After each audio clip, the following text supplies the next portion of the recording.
নমস্কাৰ, এই মুহূৰ্তত আহি পৰিছে ৰাজ্যখনৰ বাবে ৰাতিপুৱাৰ কেইবাটাও বিগ ব্ৰেকিং নিউজ। আজি 19 মাৰ্চ। অসমৰ লগতে ভাৰতৰ বিভিন্ন প্ৰান্তৰ পৰা ৰাতিপুৱাৰ কেইবাটাও খবৰ আহি পৰিছে। এই মুহূৰ্তত জনাই আছো এটা ব্ৰেকিং নিউজ। 9 মাহৰ অন্ততে পৃথিৱী দেখিবলৈ পাব সুনিতা উইলিয়ামছে। মাত্ৰ কেইটামান ঘণ্টা বাকী আৰু তাৰ পিছতেই পৃথিৱীৰ মাটি দেখা পাব 9 মাহৰ অন্তত সুনিতা উইলিয়ামছে। বিপদত পৰিব পাৰে সুনিতা উইলিয়ামছৰ জীৱন। অৱতৰণৰ সময়তেই সন্মুখীন হ'ব পাৰে তিনিটাকৈ বিপদৰ। নিশা 3:27 পৃথিৱীত অৱতৰণ কৰিব বিশেষ মহাকাশ যানখনে। এই মুহূৰ্তত ডাঙৰ খবৰ জনোৱাৰ চেষ্টা কৰিছো। 9 মাহ আকাশত কটোৱা সুনিতা আৰু উইলমুৰ পৃথিৱীমুখী হৈ পৰিছে উৎফুল্লিত। ডাঙৰ খবৰ এই মুহূৰ্তত জনোৱাৰ চেষ্টা কৰিছো, কিন্তু অৱতৰণৰ সময়তে সন্মুখীন হ'ব পাৰে তিনিটাকৈ বিপদৰ। অৱতৰণ নোহোৱালৈ বিপদত থাকে মহাকাশচাৰীৰ জীৱন। মহাকাশ বিজ্ঞানীয়ে অৱতৰণৰ সময়তে অহা বাধাৰ কথা উল্লেখ কৰিছে। পৃথিৱীৰ বায়ুমণ্ডলত প্ৰৱেশ কৰাৰ সময়তে স্পেচ ক্ৰাফ্টখনে সলনি কৰিব পাৰে এংগল সলনি কৰাৰ লগে লগে জোৰ শিখাত পৰিণত হ'ব স্পেচ ক্ৰাফ্টখন। ঘণ্টাত 27,000 কিলোমিটাৰ গতিবেগত গতি কৰি আছে মহাকাশ যানখনে। পৃথিৱীৰ মাধ্যাকৰ্ষণ শক্তিক প্ৰৱেশ কৰাৰ লগে লগে গতি কমিব মহাকাশ যানখনৰ। এটা ডাঙৰ খবৰ এই মুহূৰ্তত। পৃথিৱীৰ মাধ্যাকৰ্ষণ শক্তিক প্ৰৱেশ কৰাৰ লগে লগে গতি কমিব মহাকাশ যানখনৰ। আৰু পৃথিৱীৰ মাধ্যাকৰ্ষণ শক্তিক প্ৰৱেশ কৰাৰ লগে লগেই যানখনে গতি কমাব। মহাকাশ যানখনে সামান্য এংগল সলনি কৰিলে হ'ব ভয়ংকৰ বিপদ। 15,000 ডিগ্ৰীলৈ তাপমাত্ৰা বৃদ্ধি হ'ব মহাকাশ যানখনৰ। দ্বিতীয়টো বিপদ হ'ল থ্ৰাষ্টাৰ বিকল হ'ব পাৰে মহাকাশ যানখনৰ। তৃতীয়টো বিপদ হৈছে মহাকাশ যানখনত লগোৱা 6টা পেৰাচুট খোল খাব নোৱাৰাটো।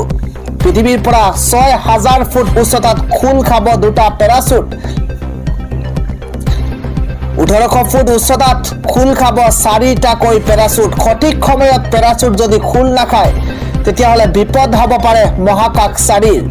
আৰু 9 মাহৰ অন্ততে অৱশেষত পৃথিৱী দেখিব সুনিতা উইলিয়ামছ আৰু লগৰ সহযোগীয়ে। আজি ৰাতিপুৱাৰ পৰৱৰ্তী ডাঙৰ খবৰ হৈছে আজি দিনৰ 11:30 বজাৰ লগে লগেই ঘৰ নিৰ্মাণৰ ধন লাভ কৰিব হিতাধিকাৰীয়ে। সবাতোকৈ গুৰুত্বপূৰ্ণ খবৰ, আপোনাৰ ঘৰৰ ধন আপোনাৰ একাউণ্টত সোমাব নেকি? আপুনি যদি হিতাধিকাৰী হয়, আপোনাৰ যদি তালিকাত নাম আছে, তেন্তে 11:30 বজাৰ লগে লগে আপোনাৰ একাউণ্টত সোমাব চৰকাৰী ধন। আৰু মাত্ৰ কেইটামান মুহূৰ্ত বাকী আছে আৰু তাৰ পিছতে সোমাব 11 বজাৰ লগে লগে পকী ঘৰ নিৰ্মাণৰ ধন একাউণ্টত। ঘৰ লাভ নকৰা সকলৰ তালিকা প্ৰস্তুতকৰণ আৰম্ভ হৈছে। এটকাও নিদিয়াকৈ লাভ কৰিব চৰকাৰী ধন। নতুনকৈ আবেদন কৰিবলৈ লাগিব আধাৰ কাৰ্ড আৰু ৰঙীন ফটো। এটা ডাঙৰ খবৰ এই মুহূৰ্তত। আজি দিনৰ 11:30 বজাৰ লগে লগে ঘৰ নিৰ্মাণৰ ধন লাভ কৰিব হিতাধিকাৰীয়ে।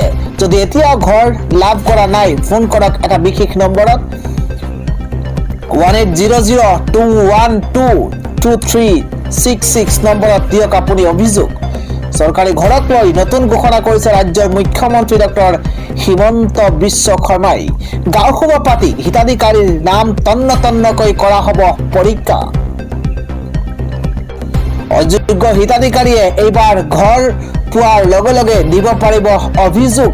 অযোগ্য হিতাধিকাৰীয়ে ঘৰ পালে আপুনি অভিযোগ দাখিল কৰিব পাৰিব। চৰকাৰী ঘৰ লাভ কৰিবৰ বাবে সাজু কৰক আপুনি নথি পত্ৰ। পৰৱৰ্তী খবৰটো হৈছে বন্ধ ফ্লেটত ওলাইছে 100 কেজি সোণ, ওলাইছে লাখ লাখ টকা। এটা বন্ধ ফ্লেটৰ পৰা ওলাইছে 100 কেজি সোণ। দীৰ্ঘদিন ধৰি তলা ওলমি আছিল ফ্লেটটোত আৰু তলা খোলাৰ লগে লগে ওলাইছে 100 কেজি সোণ, লগতে 60 লাখ টকাৰ নগদ ধন। এটা ডাঙৰ খবৰ এই মুহূৰ্তত। দৃশ্য দেখি চকু কঁপালত উঠিব আপোনাৰ। আহমেদাবাদৰ কুৱেৰৰ খনি আৰু ATS DRIৰ বৃহৎ অভিযান আৰু দৃশ্য দেখি হতভম্ব হৈছে অভিযানকাৰী দলটো। প্ৰকাণ্ড ট্ৰাংকেৰে লৈ গৈছে সোণৰ বিস্কুট। 22 ঘণ্টা ধৰি চলিছিল এই মাৰাথন অভিযান। মেচিনেৰে টকা গণি গণি বাগৰি পৰিছে অভিযানকাৰী দল। 87 কেজি সোণৰ বিস্কুট আৰু 19 কেজি সোণৰ আ অলংকাৰ উদ্ধাৰ কৰা হৈছে। আৰু দুই পিতা পুত্ৰৰ বিৰুদ্ধে চলিছিল এই অভিযান। দুই ব্যৱসায়ী পিতা পুত্ৰই আহমেদাবাদৰ পালেৰী অঞ্চলত থকা এটা ফ্লেটত লুকুৱাইছিল এই সম্পত্তি আৰু অৱশেষত উদ্ধাৰ কৰা হৈছে। দুই পিতা পুত্ৰৰ বিৰুদ্ধে জেৰা অব্যাহত ৰাখিছে আৰক্ষীয়ে। আজি পুৱাৰ আন এটা ডাঙৰ খবৰ হৈছে যুদ্ধ বিৰতিৰ পাছতে গাজাত ইজৰাইলৰ সৰ্ববৃহৎ এয়াৰ ষ্ট্ৰাইক। এইবাৰ গাজাত 400ৰো অধিক লোকৰ মৃত্যু হৈছে। যুদ্ধ বিৰতিৰ অন্তত গাজাত ইজৰাইলৰ আটাইতকৈ বৃহৎ এয়াৰ ষ্ট্ৰাইক। যুদ্ধ বিৰতিৰ অন্তত গাজাত ইজৰাইলৰ বৃহৎ এয়াৰ ষ্ট্ৰাইক। ইজৰাইলৰ বৰ্বৰ আক্ৰমণত গাজাৰ 400ৰো অধিক লোক নিহত হৈছে। এটা ব্ৰেকিং নিউজ, এটা ৱাৰ আপডেট জনোৱাৰ চেষ্টা কৰিছো। হামাছৰ এটাৰ পাছত আন এটা গাঠিত ধাৰাবাহিক এয়াৰ ষ্ট্ৰাইক এইবাৰ ইজৰাইলৰ। ৰমজান মাহতো গাজাত হাজাৰ হাজাৰ পৰিয়ালক কন্দুৱাইছে ইজৰাইলে। ইজৰাইলৰ আক্ৰমণত মৃত অধিকাংশই শিশু, মহিলা আৰু বৃদ্ধ। 150ৰো অধিক লোক আহত হৈছে ইজৰাইলৰ এয়াৰ ষ্ট্ৰাইকত। ডাঙৰ খবৰ এই মুহূৰ্তত জনোৱাৰ চেষ্টা কৰিছো। হামাছৰ সেনাৰ নিৰাপত্তাৰ দায়িত্বত থকা বিষয়া মাহমুদ আবু ৱাটফাৰো মৃত্যু হৈছে। ৰমজান মাহতেই গাজা চহৰত এতিয়া মৃত্যু উপত্যকাত পৰিণত হৈছে। ট্ৰাম্পৰ যুদ্ধবিৰতিৰ চেষ্টাৰ পাছতো ইজৰাইলে গাজাত আৰম্ভ কৰিছে এয়াৰ ষ্ট্ৰাইক। ইজৰাইলৰ বৰ্বৰ আক্ৰমণত গাজাৰ 400ৰো অধিক লোকৰ মৃত্যু হৈছে বুলি জানিব পৰা গৈছে। পৰৱৰ্তী খবৰটো হৈছে এইবাৰ USTMৰ আচাৰ্য মহবুবুল হকে অৱশেষত জামিন নাপালে মহবুবুল হকে। তেজপুৰৰ কেন্দ্ৰীয় কাৰাগাৰতে থাকিব লাগিব এবাৰ USTMৰ আচাৰ্য মহবুবুল হক। পৰৱৰ্তী খবৰ হৈছে দেশৰ মুছলমানৰ কাষক NDAৰ কিংমেকাৰ নীতিশ নাইডু। মোদী চৰকাৰক হুংকাৰ এইবাৰ দেশৰ মুছলমানৰ।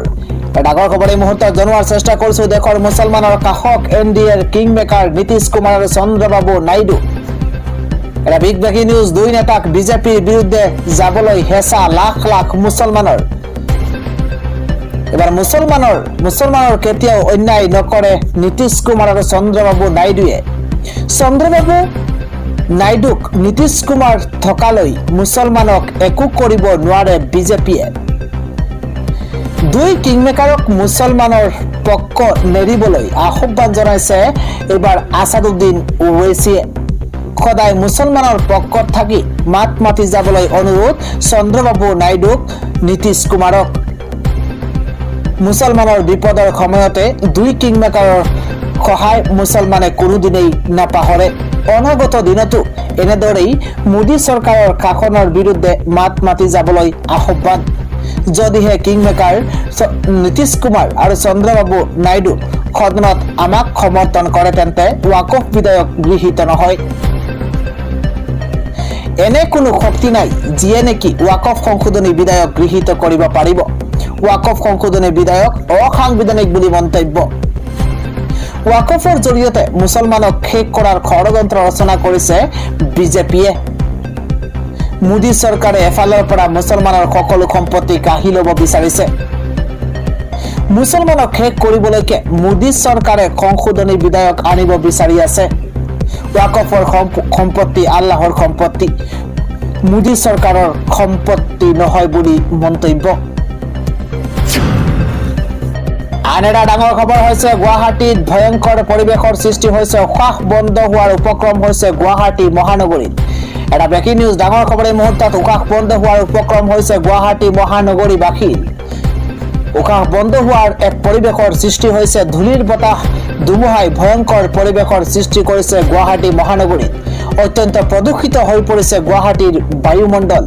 শুকান বতৰে ধূলিময় কৰি তুলিছে গুৱাহাটীক। অত্যন্ত নিম্নগামী হৈ পৰিছে গুৱাহাটীৰ বায়ুৰ মানসূচক। গড়চুক অঞ্চলতে AQI পালেগৈ 250ৰ ঘৰ। গুৱাহাটীৰ অধিকাংশ অঞ্চলতে AQI 200ৰ ওপৰত হৈছে। এনে পৰিস্থিতিত বিভিন্ন ধৰণৰ ৰোগত আক্ৰান্ত হ'ব পাৰে আপুনি। দেখা দিব পাৰে শ্বাস প্ৰশ্বাসজনিত সমস্যা, চকুৰ লগতে চৰ্মৰোগ, জ্বৰ, পানী লগা বা আন সংক্ৰামক ৰোগে দেখা দিব পাৰে আপোনাৰ। ঘৰৰ বাহিৰলৈ ওলালে পৰিধান কৰা কাপোৰে মাস্ক, উশাহ বন্ধ হোৱাৰ উপক্ৰম হৈছে গুৱাহাটী মহানগৰীবাসীৰ। আন এটা ডাঙৰ খবৰ হৈছে অৰুণোদয় আঁচনিৰ বাবেই এইবাৰ অসম ভৰি পৰিছে দালালে। ধন নিদিলে অৰুণোদয় আঁচনিত অন্তৰ্ভুক্ত নহয় আপোনাৰ নাম। অৰুণোদয় নামত ৰাজ্যত চলিছে দালাল ৰাজৰ লুণ্ঠন। অৰুণোদয়ৰ নামত ৰাজ্যত চলিছে দালালৰ লুণ্ঠন। অৰুণোদয় প্ৰদানৰ নামত দুখীয়াৰ পৰা ধন সংগ্ৰহ কৰিছে একাংশ দালালে। দুখীয়াৰ পৰা 4,000 পৰা 5,000 টকাকৈ সংগ্ৰহ কৰাৰ অভিযোগ দালালৰ বিৰুদ্ধে। ৰাজ্যৰ পঞ্চায়তে চলিছে দালালৰ লুণ্ঠন ৰাজ। ৰাজ্যৰ পঞ্চায়তে এইদৰে দালালে লুটি লিছে। অৰুণোদয় দালালক লৈ যোগীঘোপাত এক উত্তপ্ত পৰিস্থিতিৰ সূচনা হৈছে। পৰৱৰ্তী খবৰটো হৈছে এইবাৰ আৰক্ষীৰ জালত পৰিছে নীতিশ কুমাৰ। পদপথৰ কুকুৰৰ সৈতে এক অপকৰ্ম। 14 মাৰ্চত এই জঘন্য কাণ্ড সংঘটিত কৰিছিল বিহাৰৰ শ্ৰমিকজনে। বেংগালুৰুৰ আৰক্ষীয়ে জয়ানগৰৰ খালিনী অঞ্চলৰ পৰা গ্ৰেপ্তাৰ কৰিছে অভিযুক্ত নীতিশ কুমাৰক।